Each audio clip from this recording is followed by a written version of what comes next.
Mae cwestiwn yn dweud ni bod Angharad wedi bod yn casglu data oddi ar wefan Stats Cymru sy'n dangos nifer dymwyniau ffyrdd mewn rhanbarthau gwahanol o Gymru.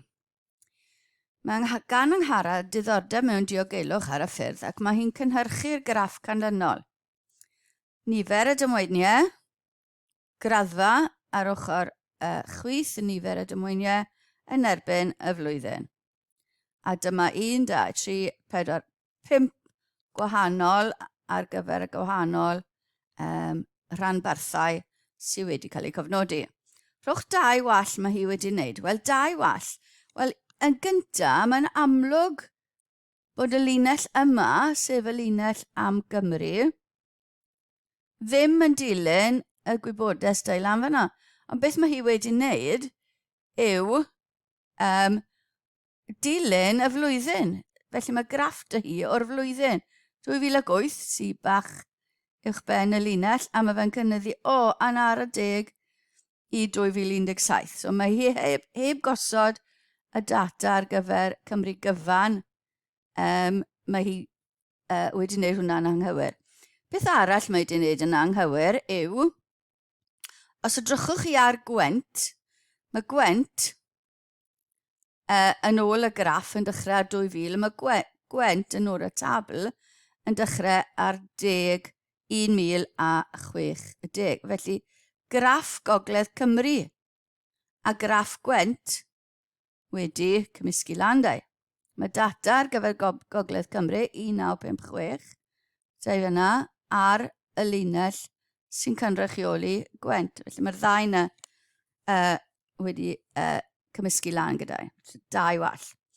Mae Angharad yn dweud mai De Cymru yw'r rhanbarth mwyaf peryglus o Gymru yr ynddo. Pa wybodaeth arall dylai hi ei ystyried cyn gwneud y gosodiad hyn? Felly mae hi wedi edrych ar y graff ucha sy'n ar y graff sy'n gyda'i, cofnod ucha sy'n dweud fan hyn, a mae wedi gweud taw De Cymru sydd ar fwyaf ddymwyniau. Ond nifer y ddymwyniau wedi digwydd, ond felly dylai hi hefyd ystyried y boblogaeth sy'n De Cymru, gymharu â'r lleill, a felly nifer yr hewlydd sydd yno, a felly milltiroedd mae'r bobl yn neud mewn blwyddyn, felly bod milltiroedd y person, felly bod nhw'n byw yn agos i gwaith, neu felly bod nhw'n byw yn bell wrth gwaith, a bod angen teithio yn bell yn nhw. Mae sawl peth dylai fod yn ystyried fyna.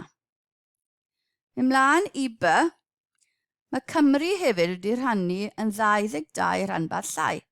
Mae nifer y ddymwyniau yn yr 22 rhanbarth yn llai yn 2017 wedi cael ei grynhoi yn y tabl isod. Felly mae nifer dymwyniau rhwng 0,50, 51 a 100 ac yn y blaen, a mae amlder yn bob cyfwng wedi cael ei gosod yma, a wedyn mae canolbwynt bob cyfwng wedi cael ei roi i ni. Ar gyfer y 22 rhanbarth llai hyn, cyfrifwch amcangyfrifon. Amcangyfrifon achos dych chi ddim yn gwybod ym le mae'r 6 yn sawl, felly bod y 6 o'n nhw'n isel, neu bod y 6 yn uchel, neu bod nhw wedi cael ei gwasgaru eitha reolaidd o fewn y cyfwng.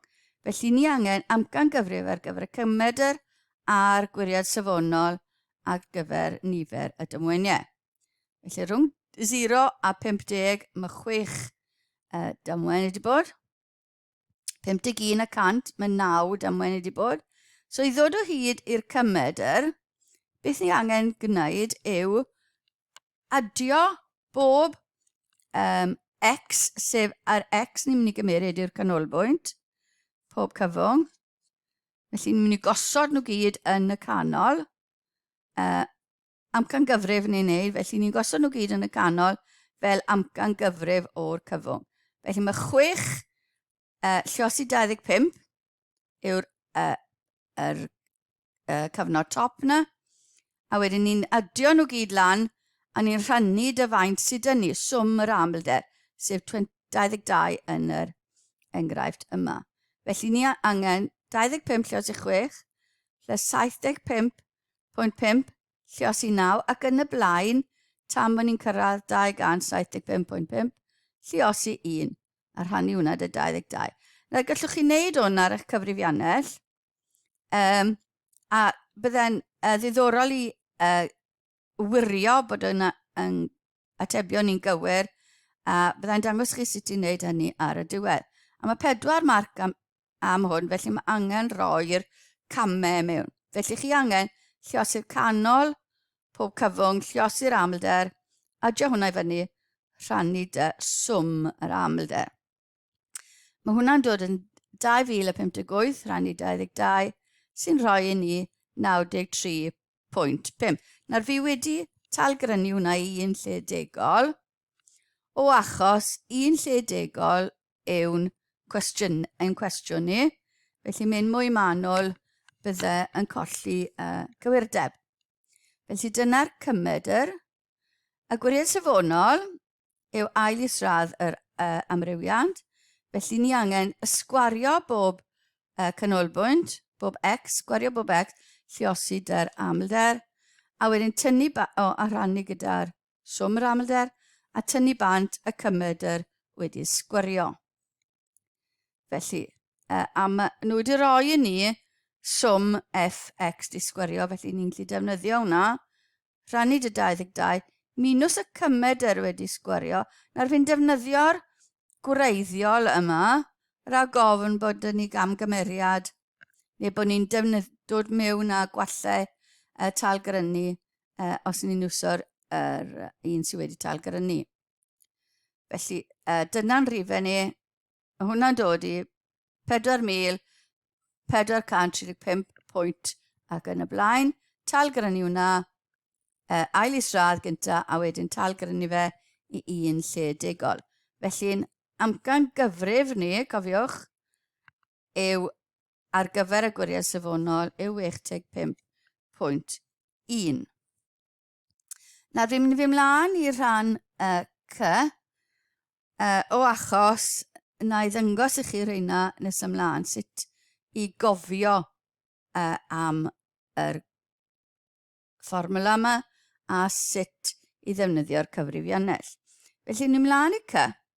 Mae Angharad hefyd yn ymchwilio'r amser ymateb ar gyfer cerbydau a'r gyfwng ar ôl 19 ddamwynau yn y rhanbarth lle mae hi'n byw.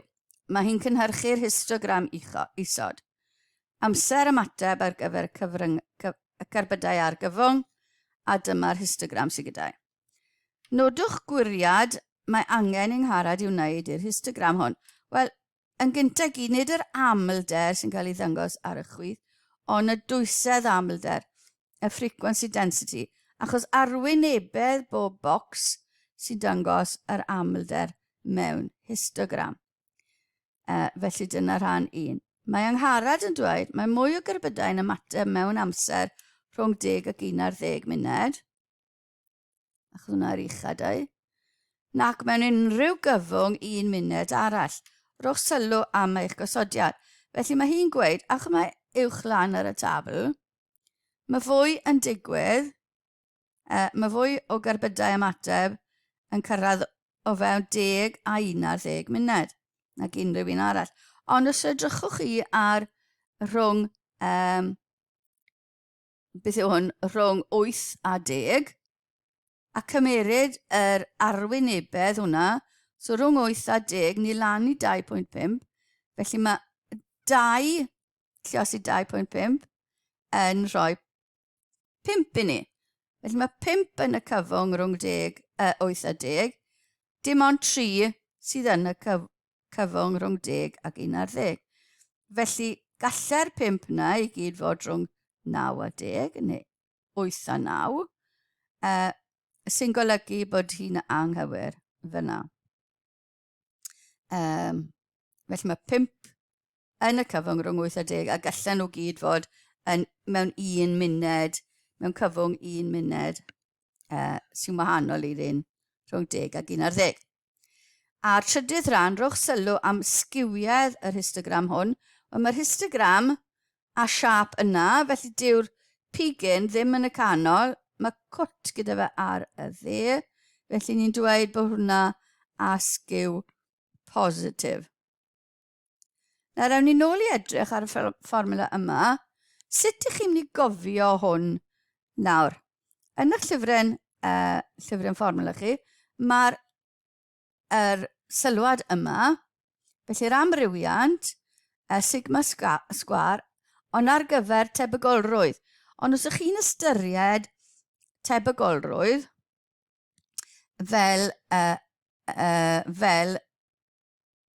F neu nifer sydd wedi digwydd rhannu dy swm, rhywbeth a byddech chi'n dweud x dros n yw tebygolrwydd rhywbeth yn digwydd.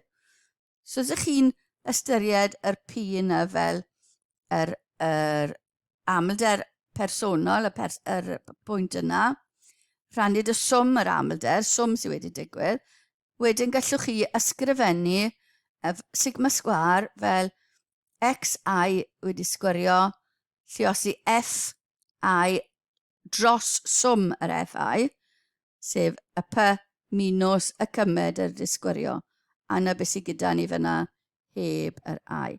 So, os ych chi yn cael trafferth, cofio beth sy'n digwydd, meddylwch am eich llyfrau'n fformula a gweld chi'n gallu cofio o fyna. Wedyn nôl i'r defnydd y tabl a defnydd y cyfrifiannell. Ond defnyddio'r cyfrifiannell dim ond i wirio beth sy'n digwydd, bod eich atebion chi'n gywir. Mae'n bwysig dangos y cymau. Felly, defnyddio class whiz a gosod i gael y sgrin yn edrych fel hyn, mynd i menyw 6 i gael yr ystadegau ac 1 i gael newidyn, one variable. Ond os ych chi mewn 2 golofn, a os nag oes 2 golofn mewn dych chi, chi'n mynd i shift menyw 3 ac 1 i weid bod chi moyn yr amlder, y frequency mewn hefyd. Wedyn, chi'n gallu gosod eich gwybodaeth i gyd, felly 25, 6 y weithiau, 75.5, 9 y weithiau, ac yn y blaen nes bod chi wedi gosod nhw gyd mewn.